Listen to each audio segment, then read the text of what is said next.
Hey, good morning, everybody. Welcome to another G News update. Well, today I'm just going to go on my walk and take you with me on the walk I do every morning. So let's go.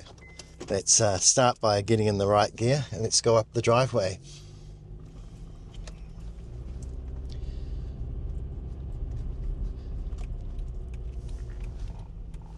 This driveway is pretty steep, and I had to get this 2007 Honda CR-V second-hand just in order to be able to negotiate the driveway when we moved in here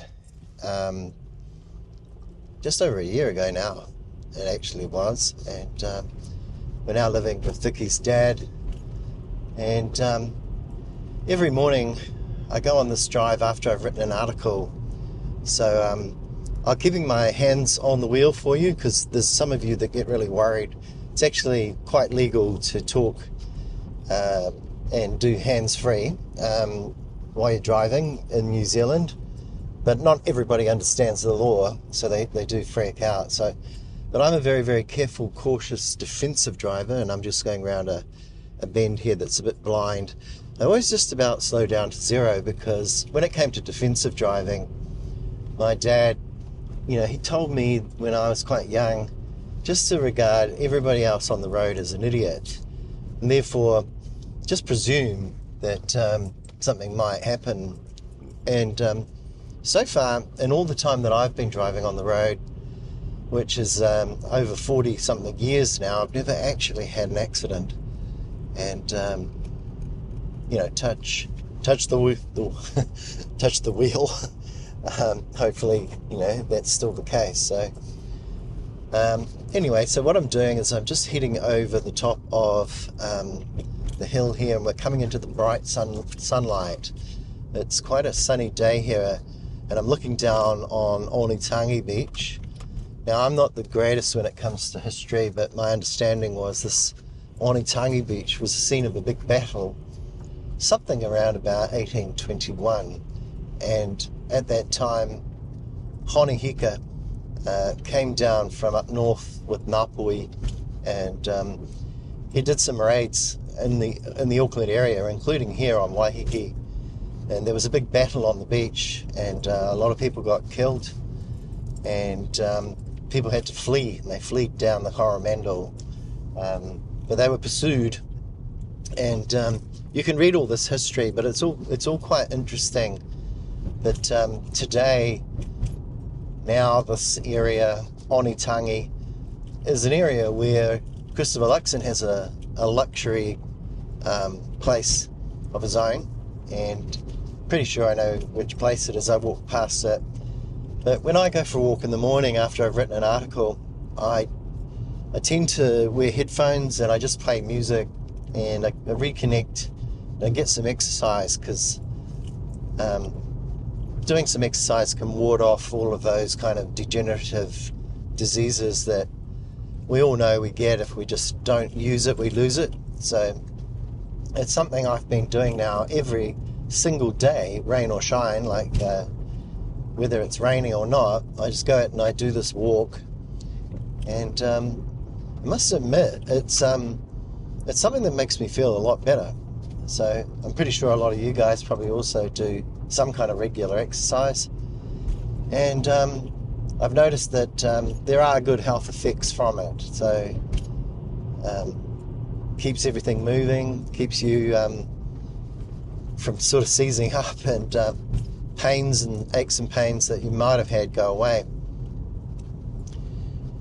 Anyway, I can remember walking on this road here when it was all the gravel road when I was a child with my grandfather, and we walked over to Onetangi from Palm Beach, and we crossed the field over the hills, and because my grandfather knew the local farmer, and so he had access across people's land by agreement, verbal agreement. Those were the good old days.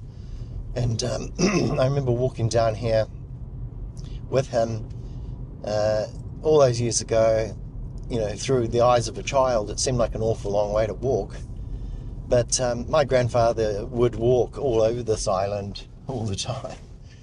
And as a consequence,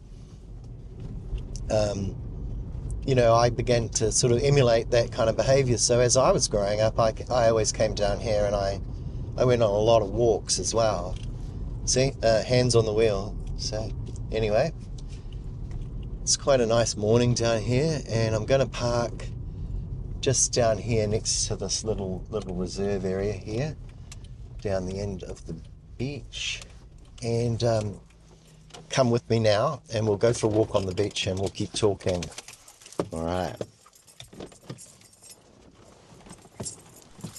So here we are.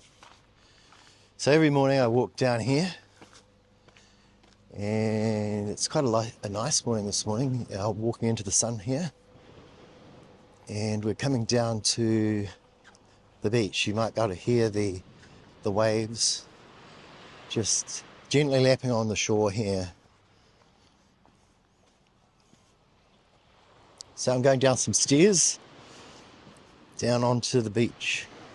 There's quite a number of these stairs. There's probably at least, I don't know, about 10 of them along the beach in different places.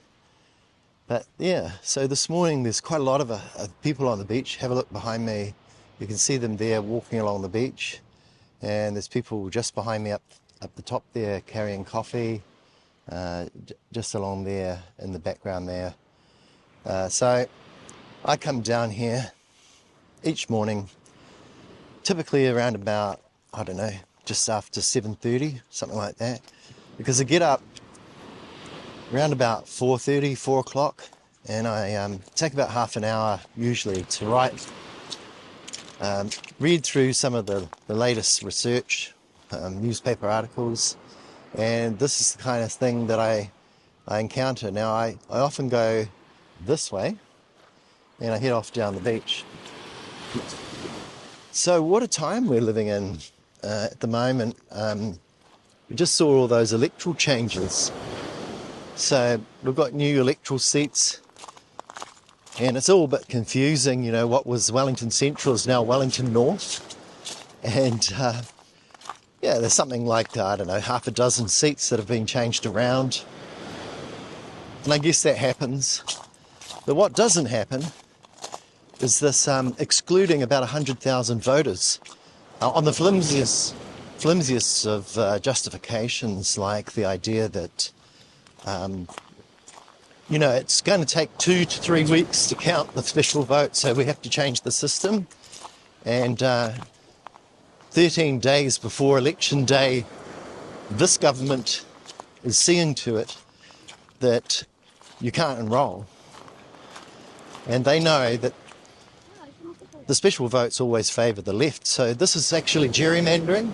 It's unfair, it's unjust, and it's not democratic, but it is the kind of thing we've come to expect from Paul Goldsmith, who seems to be, I don't know, the servant of somebody unjust, somebody anti-democratic, somebody who doesn't give a shit about the things that we value. And it's a shame to see Paul Goldsmith behaving like this and being supported by Christopher Luxon, who also doesn't seem to care much for democracy. I mean, maybe it's naive to care about democracy when economic power has a grip on it all, Like all our newspapers are commercial, really.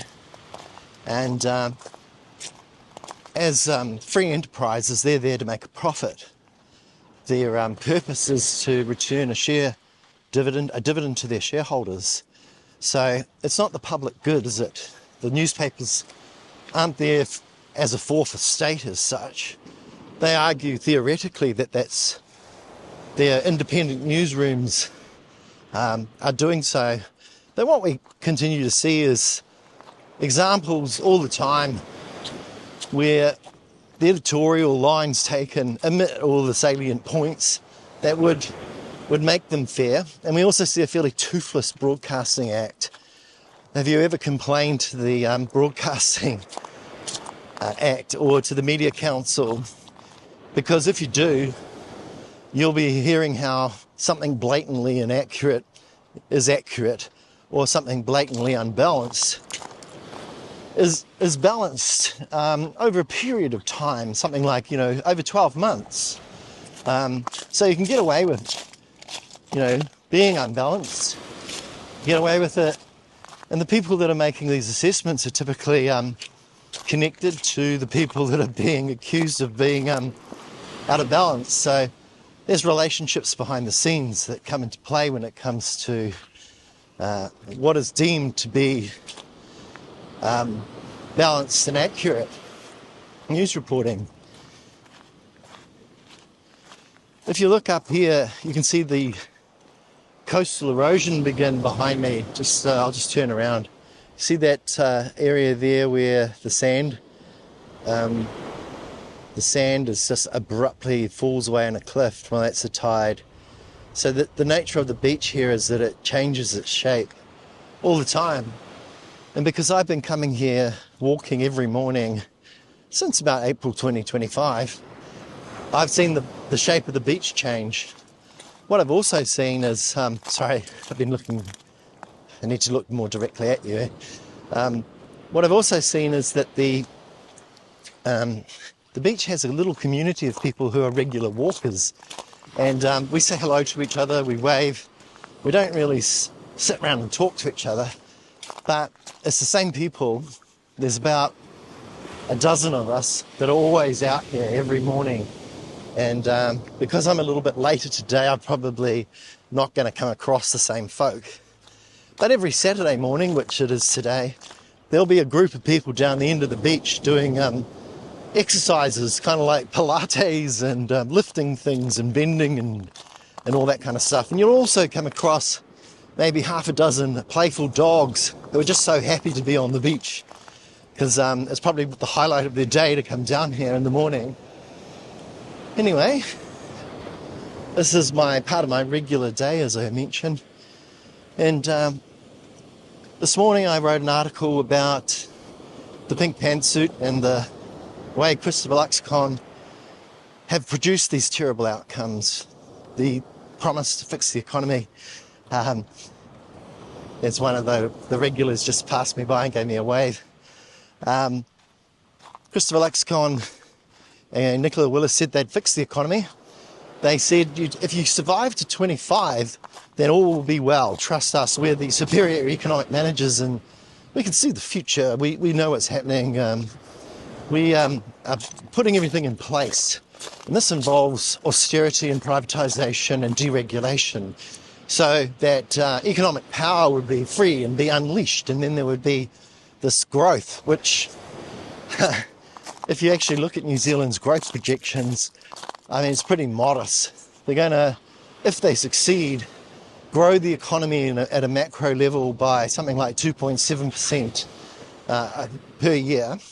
And what will that mean? Well, it's not going to mean anything trickles down into your back pocket. That rhetoric from Christopher Luxon is a con. It just basically doesn't trickle down. What really happens is that the economy is made up of something like 16 different industrial sectors, and some of them are over and some of them are under. Some services areas go backwards. Like Auckland is basically dominated by services. Bit of manufacturing goes on here.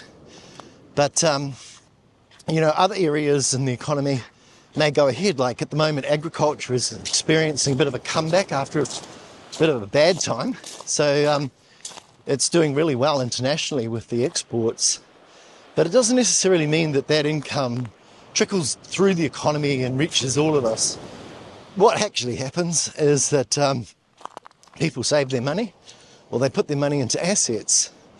And what we have been seeing over the last few decades is that the same smaller group of people own more and more of the assets, more of the wealth gets transferred into their hands, and we see people sit on their hands in hard times when interest rates are too high, or they have reasons to invest in houses in this country. And we're out of whack with all the other countries. We just invest far too much in houses. And the main plan at the moment is to stimulate the housing market, and that hasn't taken off. So that's part of the reason why Nicola Willis gave the big donors to the National Party a tax break when we couldn't afford it. And then when Carly McLeish, the Secretary of Treasury, decided it was time to go back to Australia, the appointment of Ian Rennie, who had come out of the Bolger era and the Ruth Richardson era, didn't surprise too many people, because here's a guy who's very, very conservative when it comes to debt. And Treasury is always going to kind of support the finance minister of the day. So it was no surprise this week that Ian Rennie was saying, oh, you know, debt, we've got to worry about debt and some arbitrary numbers. But the rest of the nation, well, we're all going through kind of stagflation, you know. We're seeing shrinkage of what we can afford to buy anymore. You go to the groceries and you fill up your trolley and you spend something like $200 or $300, and what do you got? Well, you know what you got now, what you used to have, and it ain't as much as you used to be able to buy for that money. And after a period of inflation, there's been no deflation, there's been no downward pressure on pricing. So New Zealanders, when they say we're doing it tough, we're basically just being squeezed and squeezed and squeezed. And it's strange, isn't it, that Nicola Willis escapes criticism in our commercially oriented media. But when you consider that Nicola Willis has been a director of the New Zealand Initiative, and that a good part of our entire economy belongs to that organisation as members, there's kind of reasons, you know, relationship-based reasons why commercial media are not going to criticise Nicola Willis when she gets things wrong or when the outcomes are bad. And excuses are accepted, and there's no challenge from those media organisations that really say, look, Nicola Willis, you borrowed more than any other government since the peak of COVID. But here you are talking about debt to us as if we've got to bring down debt when you are the borrower-in-chief. So a lot of the reason that National are still high in the polls, you know, just clinging on around about 30%, is because they've had a dream ride in the media. You know, they're not actually being treated like, say, a Labour government would be. We can all recall that in election year 2023, there was a campaign in the media about ram raids. There was a ongoing phenomena where, because the National Party were leading in the polls, it was argued that they should get first coverage. And you'd see Christopher Luxon, the leader of the opposition, and Nicola Willis, finance spokesman in the opposition, coming in first in the headlines and in news segments on Television New Zealand 1 News. And then after that, the Prime Minister, Christopher Hipkins, would get his say. We got Davey Boy in our faces all the time. And these were parties of big money. These were supported by the millionaire, billionaire class, the multimillionaire class in New Zealand. And so commercial media and even Television New Zealand began to kind of put them first. And so their ideas and their notions and their resentments and their cherry picking and rhetoric began to dominate because whoever controls the media controls the public mindset. Apart from a minority of people who are watching things and trying to say what's going on, but typically they're a small voice and their platforms are pretty minor in the greater scheme of things. So this is the kind of thing that I think we really saw happening in 2023.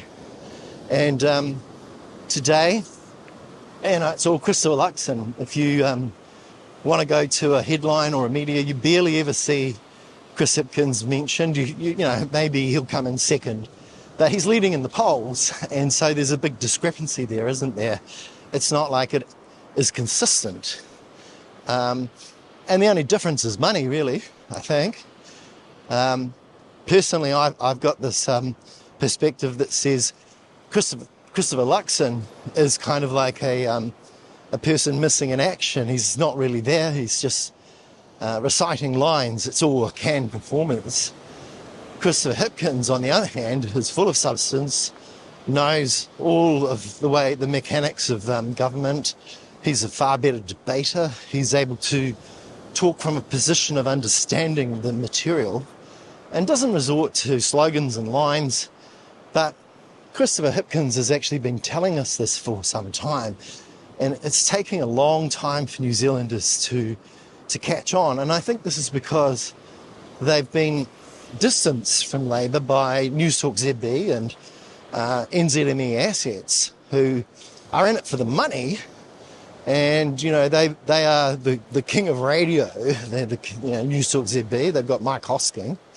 And there's a lot of people that just think, I get my news from Mike because Mike knows everything. Mike's always right. Mike makes common sense, talks really fast, and it's my only news. Or then, you know, there is the Herald.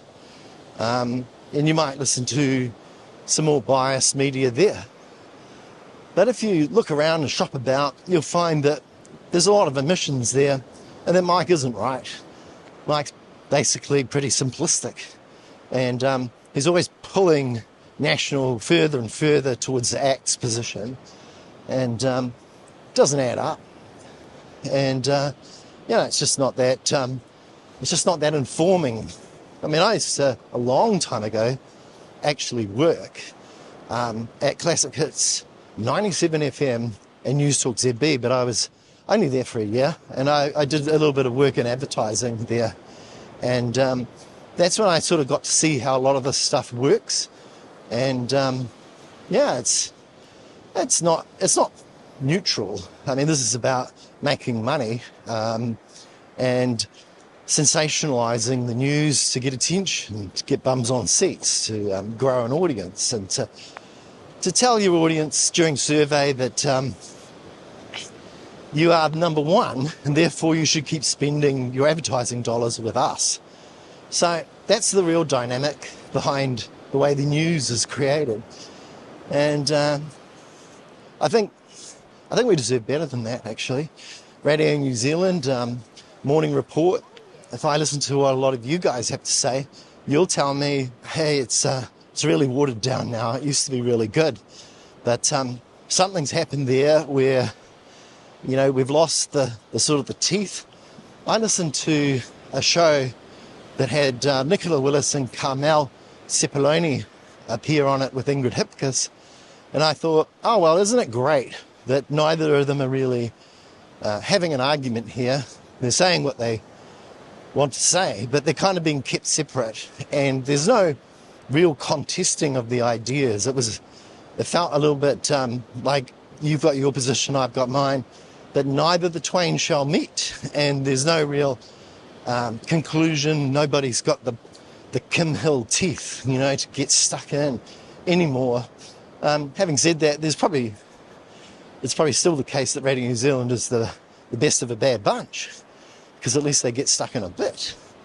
But I'm now coming up to the area I said that on a Saturday morning there's always a team here exercising. Here they all are. They're all busy, mostly women, so I feel a little bit reluctant to show you who they are. But I'll quickly show you. I'll just turn around.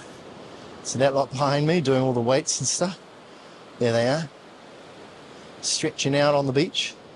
Yeah, so as you come down to the far end of Onetangi Beach, you come into the area of shadow, and this is an area where people put their boats. You can see up behind me, up there, just there, see those kayaks and things up there at the end of the beach, right? Just walking around the incoming tide here, and I'm crossing a small Rubicon. Here's a river, so I cross this river every morning. Try not to get my feet wet, and we come up to the end of the beach where I touch the rock at the end of the beach, kind of like I'm on an Asperger's syndrome or something, you know, where you have some kind of crazy daily habit. Well, I just like to put my hand on a piece of the land, on the rock that's been here for millions of years, and because I'm only here for such a short time like the rest of you, so it's always kind of foundational to reach the end of the beach and come down here, place your hand on the rock. Here's the rocks. You can see them here. These are the rocks, the end of the beach. And I'll just place my hand on this rock. Oh, it's just like that. And then I turn around. That's the end of the beach. And head on back.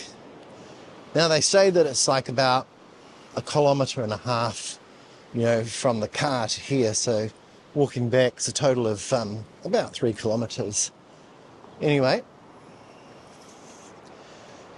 I was a bit shocked this morning at the way in which the New Zealand Herald was making out that I suppose the Greens are leading in the opposition at the moment, when we've got Labour clearly ahead in the polls. So you're going to see right-wing media try and drive wedges into the left bloc, especially while they're behind. And they know they're in trouble. Their own people are fed up with them. New Zealanders can't actually trust anything that Christopher Luxon promises in the next election. The solutions and the foundations don't mean anything to people in their back pockets at all. It's all just talk, and there's no action. There's nothing tangible changing. So the reality is New Zealanders are sick of Luxon and his time is over already, which must be disappointing to someone with a really sort of elevated view of themselves. But yeah, Sir John's experiment is over. And the pink pantsuit, Nicola Willis, is really just the New Zealand initiative, and all of its ideological dogma.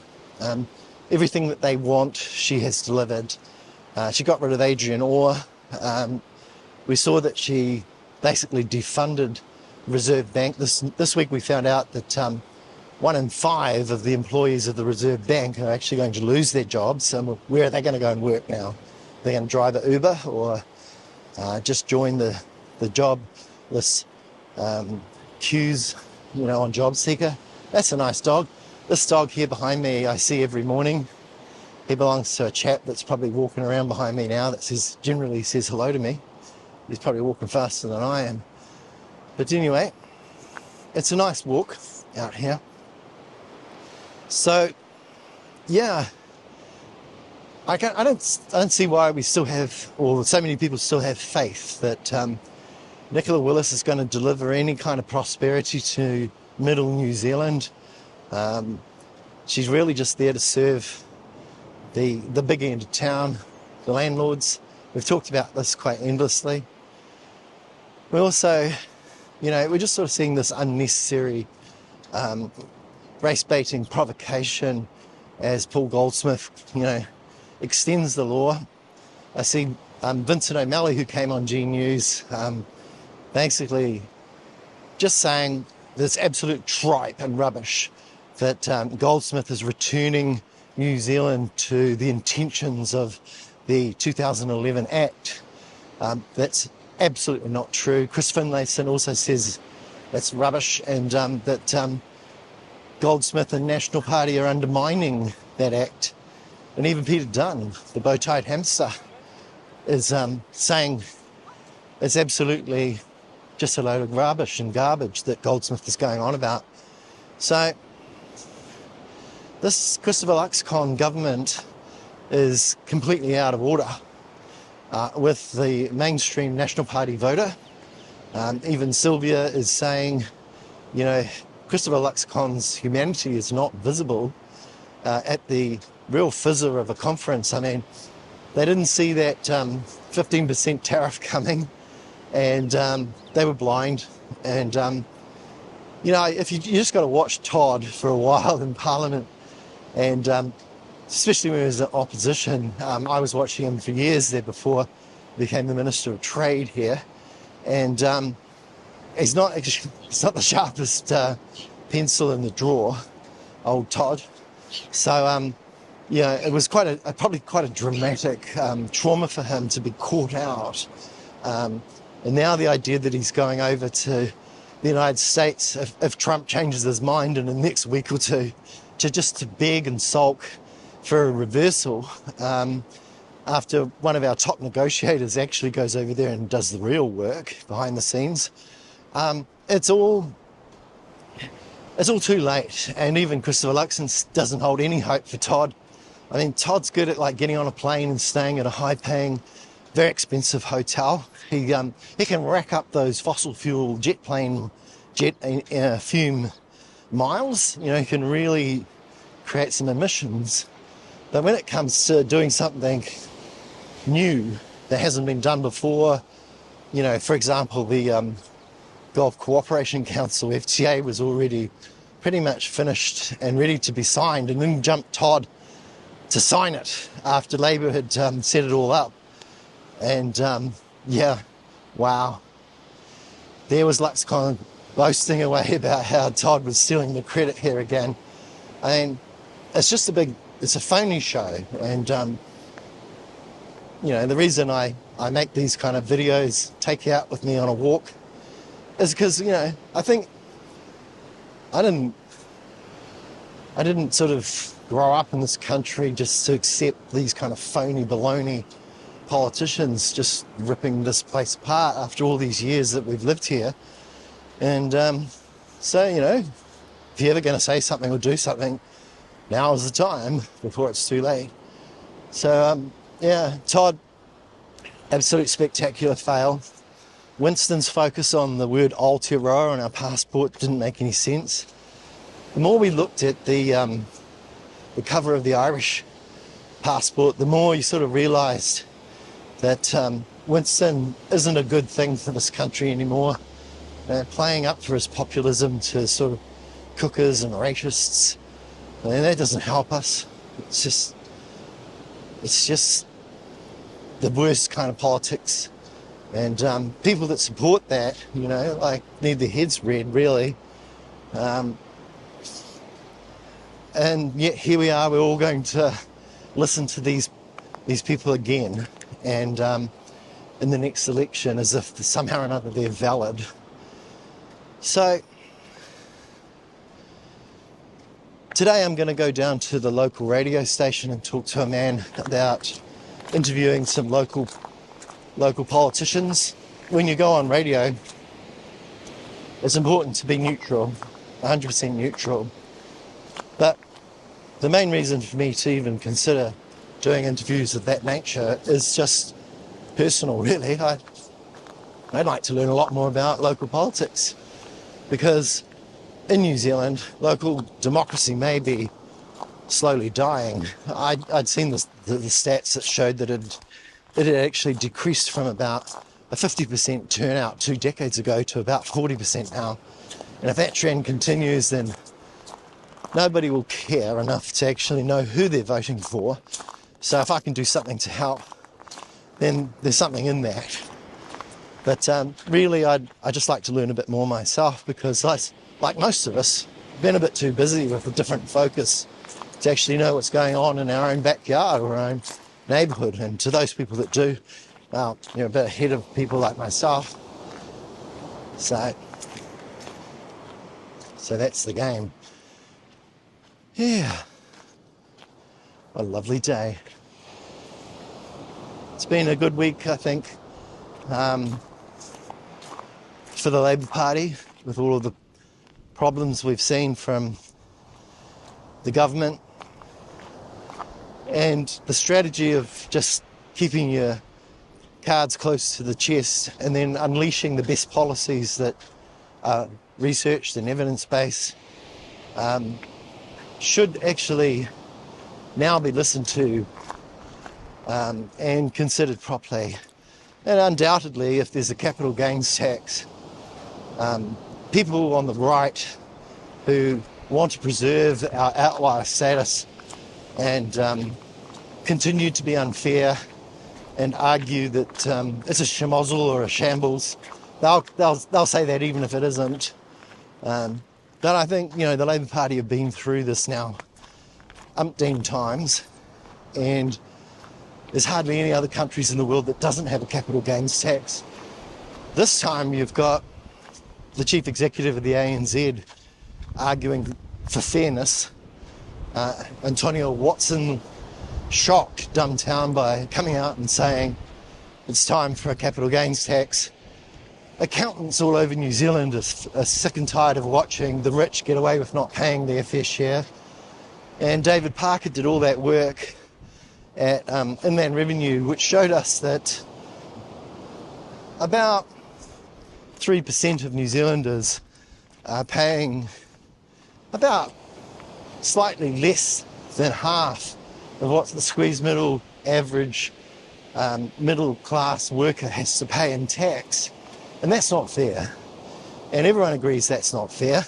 But you're going to get Ryan Bridge, and you're going to get Mike Hosking, and you're going to get Heather Duplessis Allen arguing that somehow or another we can never change and it's not right, and that the policy is full of holes.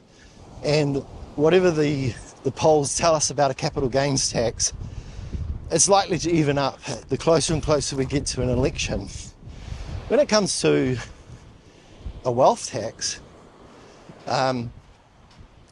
David Parker did a lot of work on that area too, and there are deep pools of capital, deep pools of capital, like say for example over 40 million, that are sitting there and not being taxed fairly, much, and the evidence is there. So, you know, you've got Ian Rennie in Treasury saying don't touch this and don't touch that, and you've got this weak, very weak argument about capital flight. I mentioned a couple of weeks ago that there's a parallel debate going on in the UK right now, where the people that have actually made a killing out of capital income and low taxes are fighting aggressively. The rich are really defending their wealth against the majority as they ruin our lives and our standard of living. So it's greed against fairness, basically, greed against fairness, and that they control the media, they basically have for a long time. But it's in this territory on social media where whole nation public thinking can change as more and more people leave the mainstream and just get a little bit more information from some trusted sources on social media. And basically one of the facts that came out there was that there was a huge panic made about capital flight in Norway. Capital flight, everyone was going to leave Norway if they had a wealth tax. Oh, there'd be nobody left in Norway, nobody rich, they would all leave. The argument was they'd go to the UAE and they'd spend eternity having fun in a huge shopping mall. But the reality is even the rich couldn't stand living there for more than about a year before they got bored, so they didn't leave. And in the end, it wasn't 1,000 people that left that were wealthy in Norway, it wasn't even 100. The amount of people that left Norway when they introduced the wealth tax was 30. Only 30 people left. So all that hype about capital flight was a big lie, and the evidence didn't back it up. But we're going to see capital flight as the biggest argument, well, maybe the second biggest argument against what the Greens are advocating, which is let's raise about 89 billion in a wealth tax. The strongest argument so far put up by the government is that if we just label the Greens as Marxists, then that'll just be true. And we can all call them a name, we can label them and distance them and put the evidence out of sight and not actually really cover it. We can also just, secondly, say, well, all the rich people that create the jobs will leave the country, and never mention Norway and the reality of what really happens. So people don't leave the country at all. Capital flight is overstressed, and it's a very weak argument. What really counts is where the thresholds sit, how much revenue such a wealth tax might raise, what good it will do for you and me in the squeezed middle versus the damage or harm it might do. So it's really about fairness, and it's really about the evidence. Can we have some more evidence? Can we have a better debate?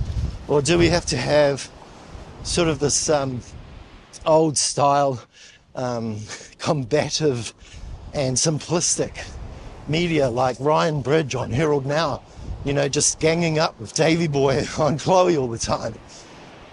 If we could get a better media than Ryan Bridge, or a better media than Mike and his opinions, because he's always right, then maybe New Zealand could actually have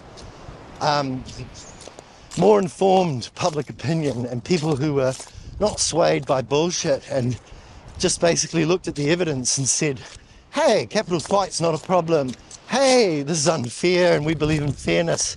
Hey, let's actually solve a lot of this homelessness. Hey, let's not listen to Chris Bishop anymore about how the building industry is all incorrect and how the homeless are wrong and how the city mission has a different view from the former tobacco salesman who denies that the 384% increase in rejections by the Department of Social by WINS has nothing to do with the increase in homelessness in our parks and on our streets. Recently, Helen Robinson from the Auckland City Mission was saying that we're even turfing people onto the streets who have pneumonia. We've got pregnant women coming into WINS who are not actually being assisted and being told that somehow or another they contributed to their own homelessness. So, it's life and death, and you've got Chris Bishop saying, no. I might make a tweak, if there's enough political pressure, if we're losing votes, if my own selfish ass is affected, then yeah, I might just tweak it, but we're not wrong and we won't concede a damn thing. And that's wrong, isn't it? That's not the Kiwi way. So that's probably about all I had to say about politics on this walk. I'm now just coming up to the bridge, to the little stairway that I walked down. There's a little doggy. He's having a bark at me. Where is he? Oh, he's gone. So, yeah. This is the walk I do every morning. It's a beautiful morning. Look at that. Look at that on the water there behind me. Look at that sky. Wow. Isn't that cool? And so we're now coming up to the stairs and we're just about back at the G News. I was going to call it the Bluesmobile, the G Newsmobile. And there's a certain level of well-being that I experience. Speaking of well-beings, this government wants to get rid of our well-beings.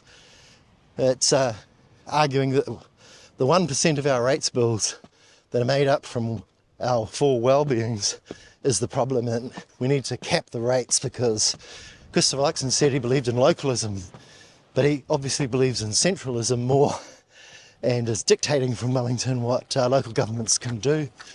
And that's just like a pile of crap, isn't it? It's like you can't believe a word that Christopher Luxon says, especially before an election. So when it comes to 2026 and the next election, just remember how much he lied to you, how much he lied to all of us, and that the pink pantsuit isn't going to solve any of your problems, and anything that does improve in the economy was probably going to improve anyway, despite all of the cuts.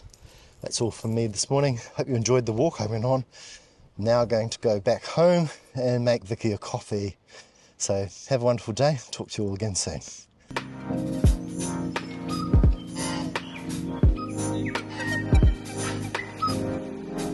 Welcome to G News, the good news.